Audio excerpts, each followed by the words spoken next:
Hi, this is Pure Metal of Gods. I'm Dan Cartwright, your host, and I'm with the legend himself from Hallows Eve to Black Doomba Records and Dyerwulf, Tony Stewart. How are you? Hey man, thanks a lot. Thanks for having me on. Um, yeah, you hit Tommy Stewart on a particularly decent day.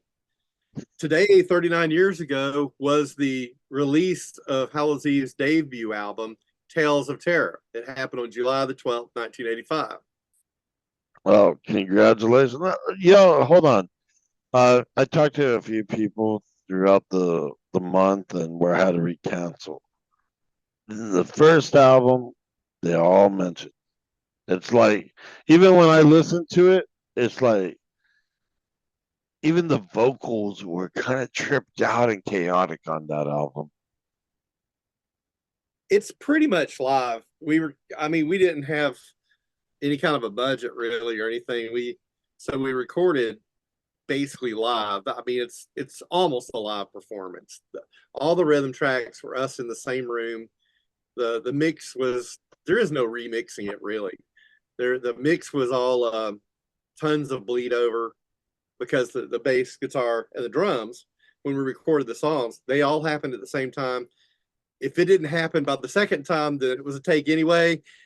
and so, and then we came back and flew in guitar leads. He only got to do it a couple of times, and same thing for the vocals. They were done, and then we came there. I think Stacy and I came there and repeated a couple of things for backup vocals, and that was it. But I mean, we recorded the thing. If you added all the hours up, I think it's I don't know, it's something like 12 hours. I think basically a live album in the studio, kind of. I mean, so yeah, it's a little chaotic. That's what I'm getting at. Yeah, there's a kind of a frantic feel to it. I mean, we kind of ran in there and did it. But that's how we were live. Honestly, that was a lot better live. We were even worse. we were all over the map live. We were in a panic. Everything was twice as fast. And if somebody, I got to tell you this. I got to tell you this. All right. Third show we ever did was our first New York show. It was with Nasty Savage and Slayer on the Hell Awaits tour. We did a lot of shows with Slayer on the Hell Awaits tour because we were all a Metal Blade and Nasty Savage.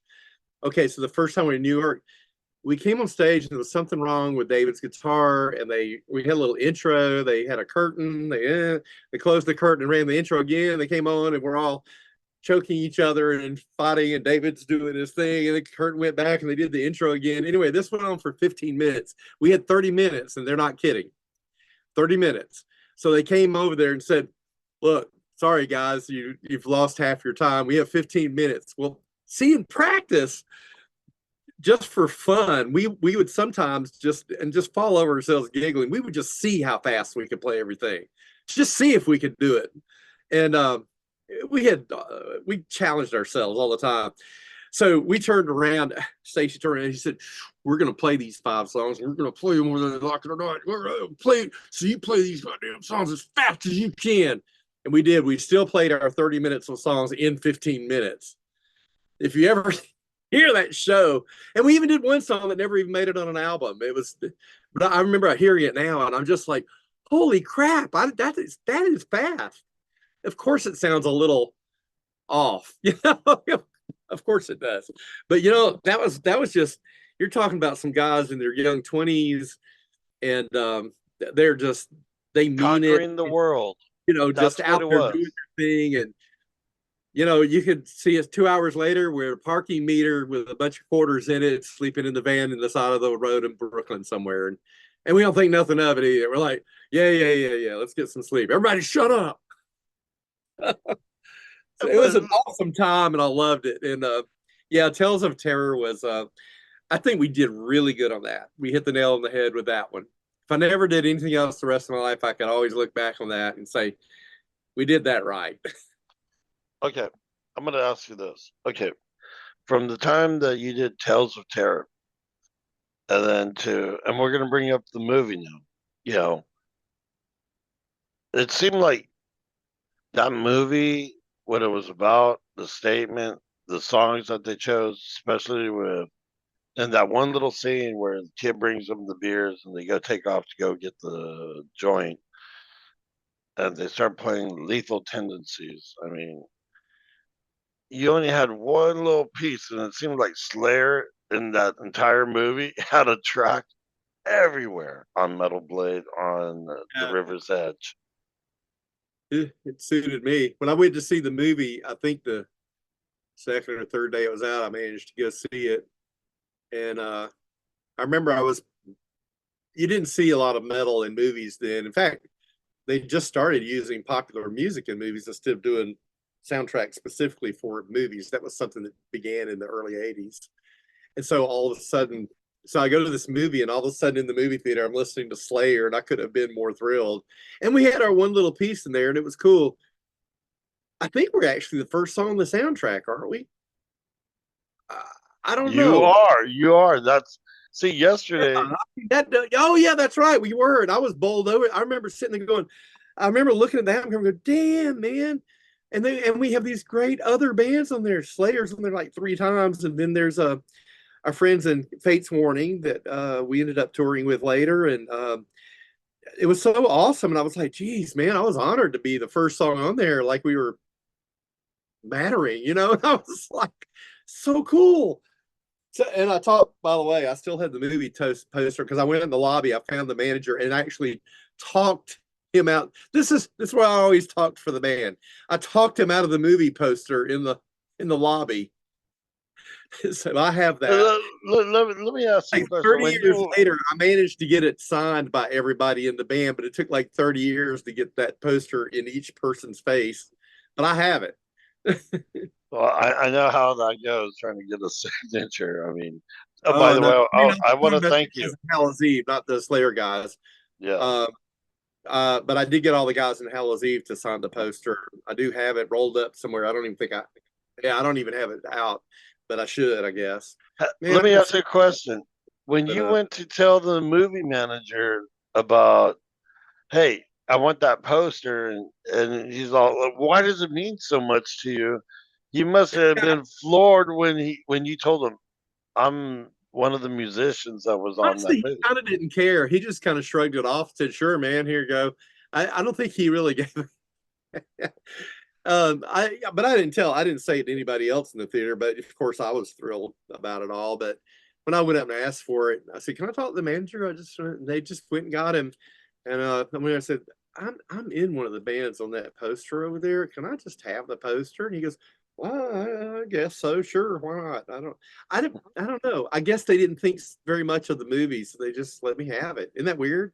But it was the movie house I saw it in was sort of a more of a underground movie house. It wasn't like an AMC or anything like that. It was the kind of place that had one movie at a time, and it played for a couple of days. If you didn't go see it, you missed it. Don't you miss those old movie theaters? I grew Yeah, up to those, man. I I missed loved that them. one in particular because it showed a lot of old movies that, like I think the movie I saw there that time before I saw River's Edge, I went to see the Beatles movie Help on this big screen, and it was like 2 or 3 weeks before that, and I miss doing stuff like that. We do have this really cool thing here in Atlanta called the Silver Screen Spook Show. Here I am giving them a shout out. But anyway, they show old horror movies. You kind of have to know about it. If you just sign up for it, you'll get things. They show like The House of Frankenstein and Creature of the Black Lagoon, and you can go to the movie theater and see it. And they have a little horror show skit thing they do for about 45 minutes before the movie starts with music and monsters and dancing, and it's put on by people from local bands and some artists that work in some movie stuff. Anyway, that's a lot of fun. So speaking of movies, I don't know what made me think of that so much. Oh yeah, yeah, yeah. Because the River's Edge. How did we go from the guy at the 7-Eleven pushing in a tape and it was Hallows Eve to the House of Frankenstein? I don't know. It goes together somehow. Explain that one. I don't know. Well, and originally the idea on Tales of Terror, I can tell you that the idea I had for the band kind of stopped at Tales of Terror. I don't think everybody in the band really got on board or kind of forgot what we were doing. I said I wanted the band to be um I wanted the songs to lean towards telling little stories, little horror stories, and an actual stories, or at least a snapshot of a story if we couldn't think of something. And that's why this 8-minute song of Tales of Terror of Hallows Eve happened. And it said including routine, and the routine was the story stuck in the middle of the song Hallows Eve. So there's the song Hallows Eve, it does the first couple of verses, then tells the story of routine, which was a short story I'd written in like the 10th grade. Then it comes back and ends the song with the song Hallows Eve, and the last little section is basically telling you what we're going to do in the future. So the album ends that way. Well, we lied because we didn't do that in the future. We had started out, and I don't know if you've seen the super old photos of us, and we're kind of theatric, and we've got on spikes and just tons of we got on makeup and all kind of stuff. At the last second, we decided that that was all kind of a. I didn't want to change it. I was the group kind of ganged up in me this, so it was definitely a group. It wasn't me just saying everything, but the other guys decided that they didn't want to do that. They just wanted to be a band. So we showed up in t-shirts and jeans and everything to our first shows. Speaking of which, July the 12th, 1985, was the release of our first album, but this is something most bands can't say. It was also the very first show we ever played. Now, who can say the very first show is the same day their first album came out? I still to this day have never met a single band who can say that. No, not even when I was in my group. I'd never done that. It's That's unfathomable. Everybody but thinks you that's played cool. up, that you build up an audience and this. Then I said, no, we came out of the gate. We just came out of the gate, signed, album out, ready to go. So I don't know how it felt like that. It wasn't engineered or anything. It just happened. We really meant to play a couple of shows before that had been canceled. Mm. Our first show was supposed to be opening for Girls School in Atlanta, and some things happened and it didn't go down. Hey Tommy, I was going to ask you about I know that Hallows Eve is no longer around because of the bands kept on like postponing, canceling shows of venues, and it's like they're kind Yeah. of ruining your rep, because I Well, mean, it didn't, but I stopped it before it did. There were about three in the row where the last lineup just wouldn't play, and a couple of them were pretty good. They were festival types. One was a good, going to be a good festival, and at the last second, and after three in a row like that, just inside of a couple of months, I turned and said, guys, I know these people, and I'm really in the business. It's not just something I'm hanging around. I'm not going to have this kind of reputation. I have a reputation of doing what I keep my word. If I say something's going to happen, that happens. And I said, we're stopping. I can't do this. I can't be calling people the week of a show and saying, oh, we can't make it because our singer won't get on a plane. And just dumb junk like that. To me, it was dumb. So I stopped it and said, that's it. And it happened to be right at about 30 years of off and on Hallows Eve. And I went, okay, 30 years was a nice run. That's fine. Let's stop. I've been flogging this dead horse since the third album back in 1988. And that's kind of how I looked at it. I just finally said, I tried to get it up. I tried over and over. I can't believe I just said that. no, I I tried mean, to get it up. you I know, tried. But it just not come back to life. It was those three guys. It was the time. It was me and Stacy and David and whatever drummer we had. It was that time and it was that period. And we stayed on the road right then, and the excitement was there. And in our case, that was when it happened. Was that magic 5 years of us in existence as Hallows Eve was 83 to 88. But the albums were 85 to 88. And after that, it was just every now and then trying to do something, and it just didn't work. I didn't like those albums either. People always come back with I didn't like the album from like 2005. I go, I didn't either. I agree.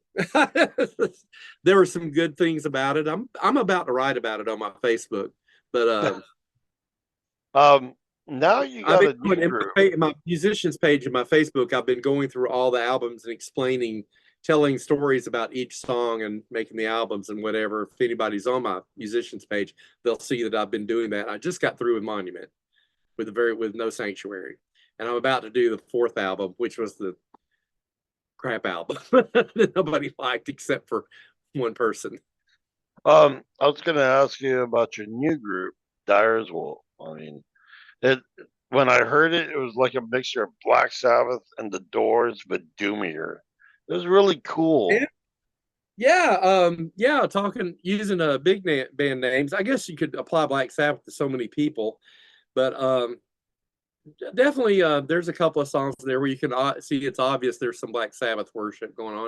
And it's funny you said the Doors because I always thought the Doors first album was super, like, if it came out now it'd be considered a doom metal album, maybe if they'd metaled it up a little bit. It is really down. But I mean, I love the first album. The rest of it's different, but I know you're yeah. dropping a new single too. I saw that because I'm following the new group. Yeah, absolutely. Tommy Stewart's Direwolf. We're on our we started in 2017. We've got different recordings. This is I'm about to drop a single. It's called Me and My Meds. I think it comes out. Gosh, I have to look it up. I mean, I'm running a whole label. I've got lots of bands, and my own's just one of them. So, um, Tommy Stewart, Direwolf.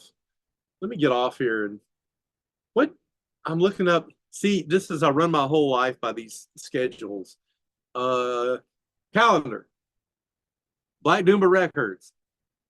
I guess I've more or less already had the art and title reveal because the press release came out. Never mind that. So the first audio single, "Me and My Meds," comes out exclusively on Bandcamp that day, July 17th, Wednesday, July 17th. How about that? July 17th. That's only how many days? It's A few days. Sunday, Monday, Tuesday, Wednesday. So next Wednesday, that'll come Yep. out. Yeah.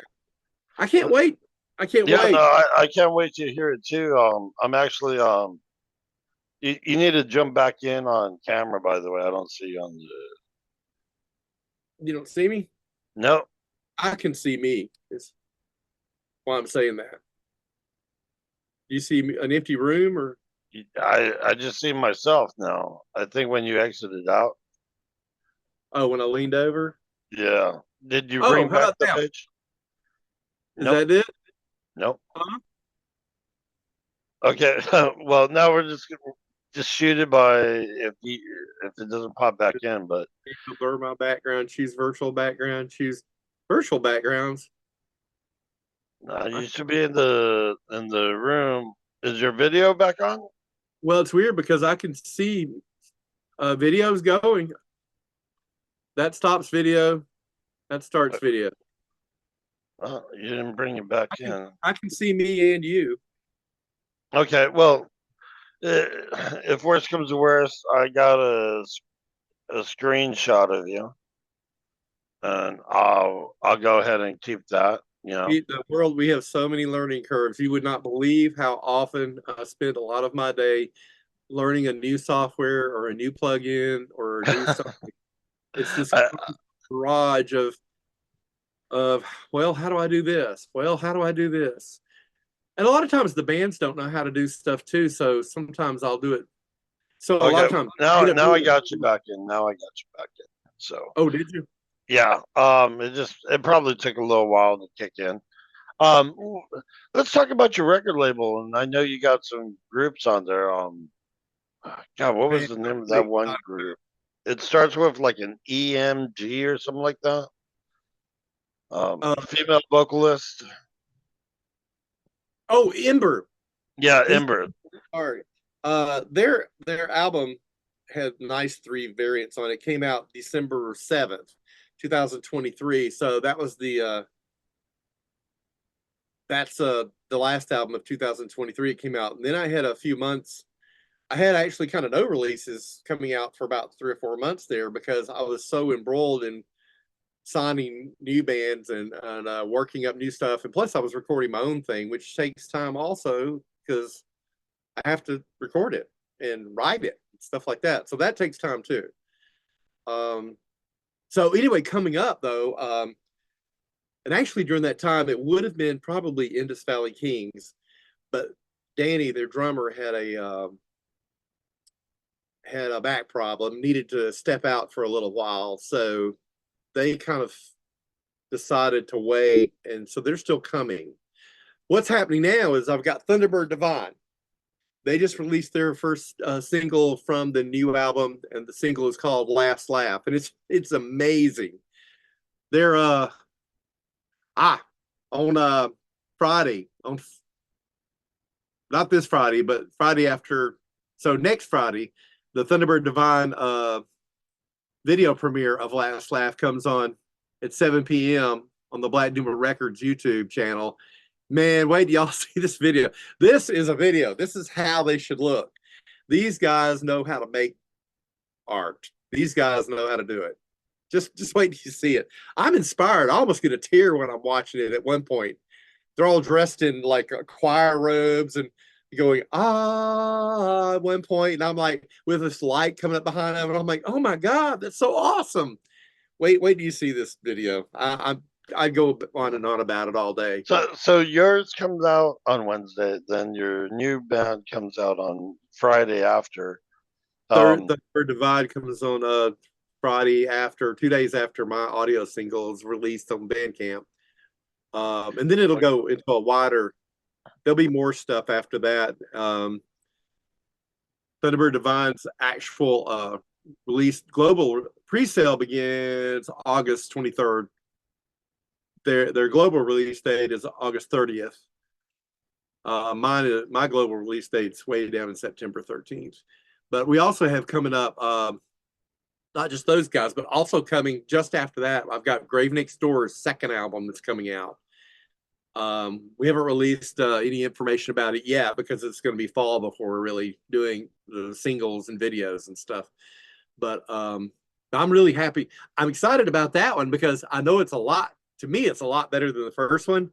And I'm pumped because I produced it. They actually came down here from Michigan to my studio that's right behind us and tracked it and let me produce it. So I've got a nice production credit on it. I can't wait for people to hear it. I cannot wait. We finally what I saw in this band to begin with at the very beginning of them, what I heard in there, I felt like I finally got it there on the second album. And they had toured a whole lot. I think all that touring grew them, and in the meantime I was growing too, and then we got together and produced this album. It's so great. I can't wait. And the other thing that just happened on Black Doomba Records is we just signed Black Moon Cult from Ohio. These are some young guys that just kick butt. Wait, I almost couldn't believe I could get them. I knew somebody was going to get these guys if I did right away. One of those sign them or somebody else will things. I got a question on how you're running your label. Are you guys doing CDs or you guys just streaming? Oh no. It's mainly vinyl, and I try to do at least two variants, but probably three. It depends on the band and how much interest I'm seeing.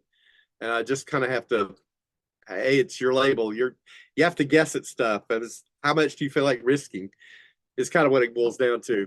So, but you're basing it by their fan base too, because you got to see the numbers to invest like that. Oh yeah, I'm looking at the numbers.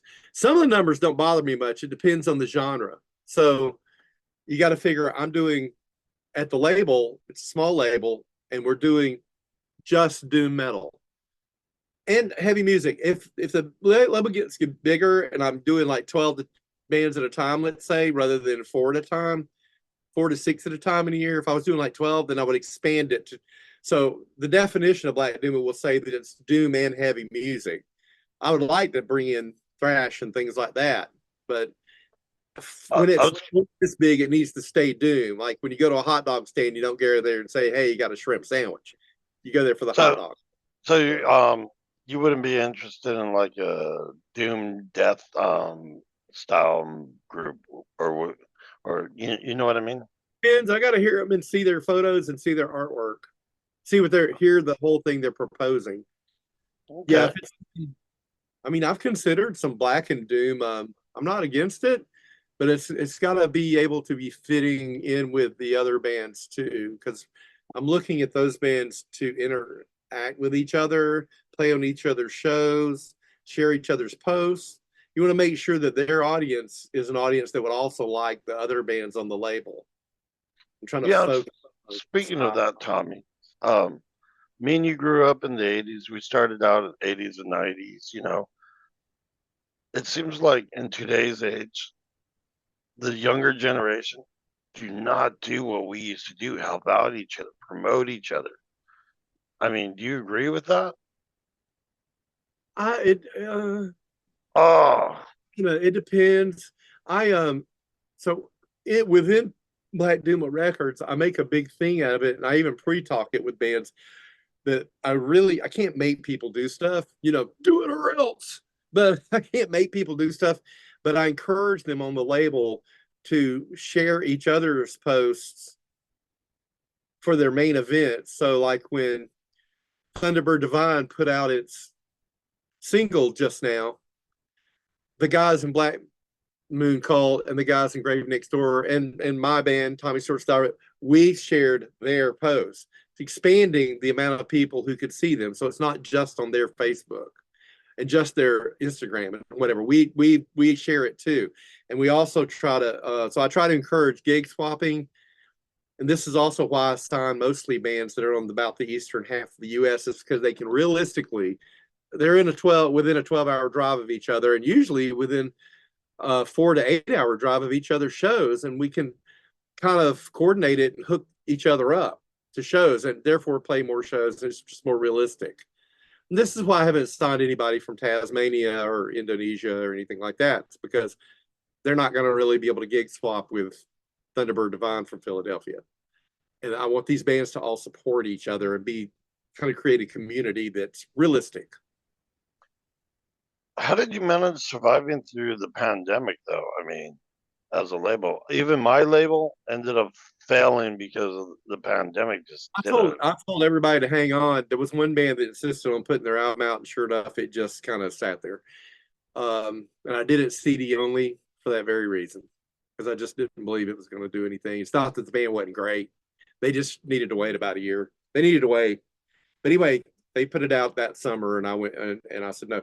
What I did during that time was I made my album Doomsday Deferred, which was heavily influenced by a lot of things happening around me during that. Um, so during also during the pandemic, I had to go. I don't usually talk about this stuff in public because I don't want it to interfere with anything.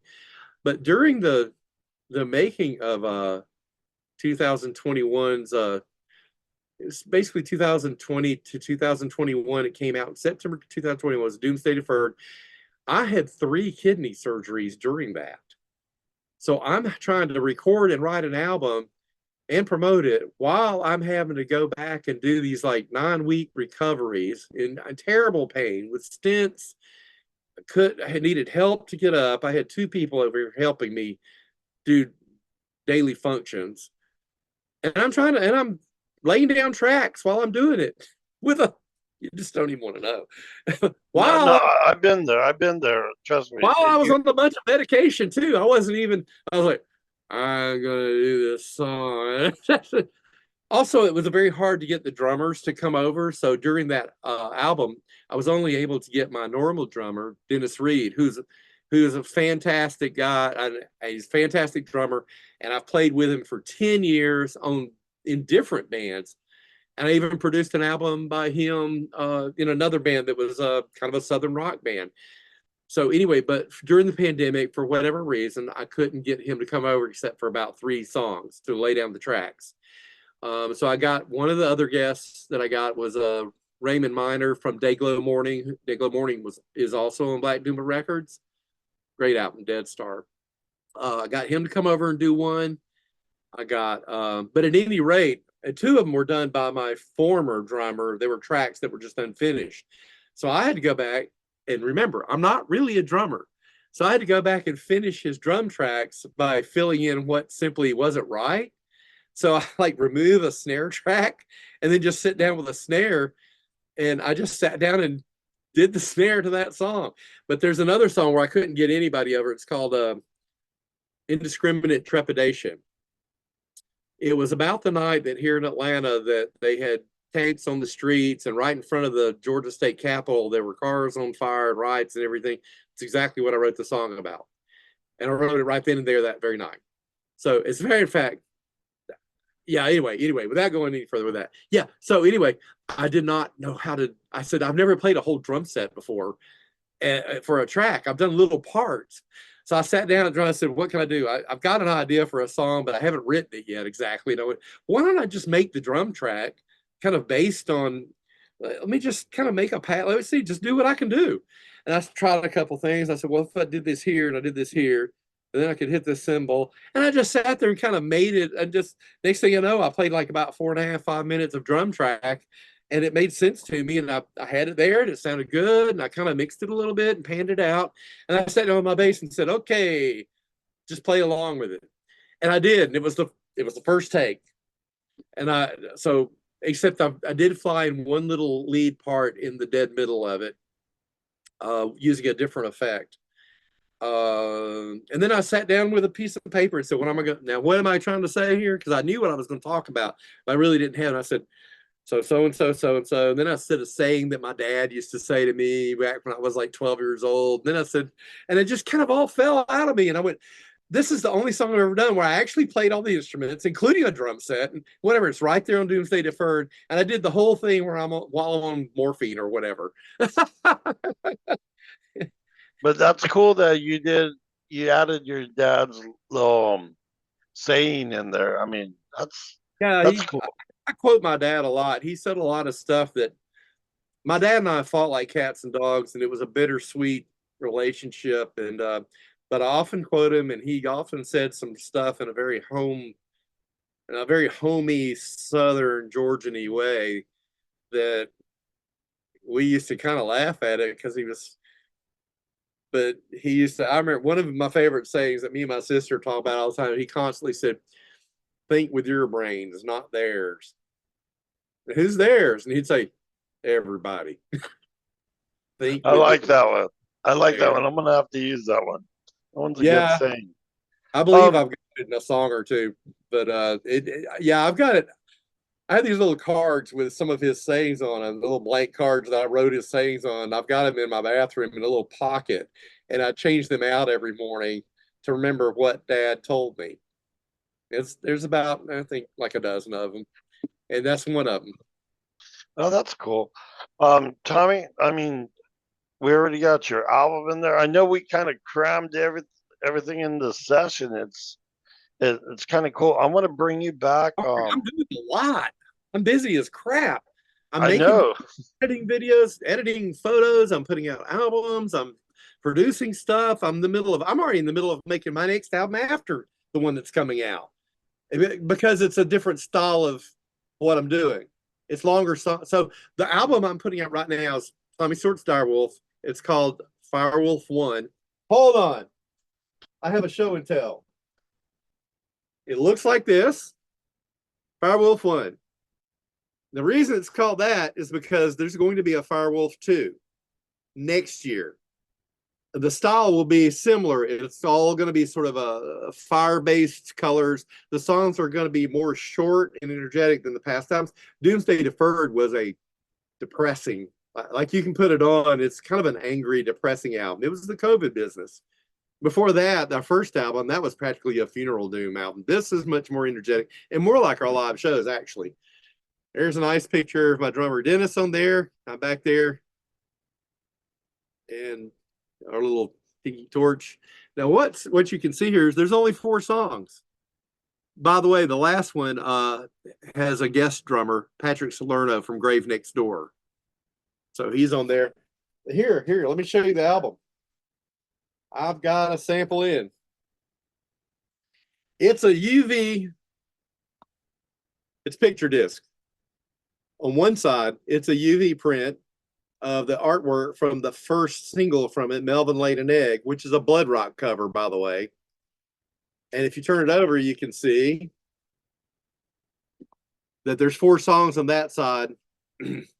This is my photograph copy, by the way. I'm handling it like this. If I handle something like this, it does not get sold, by the way. I won't send that out.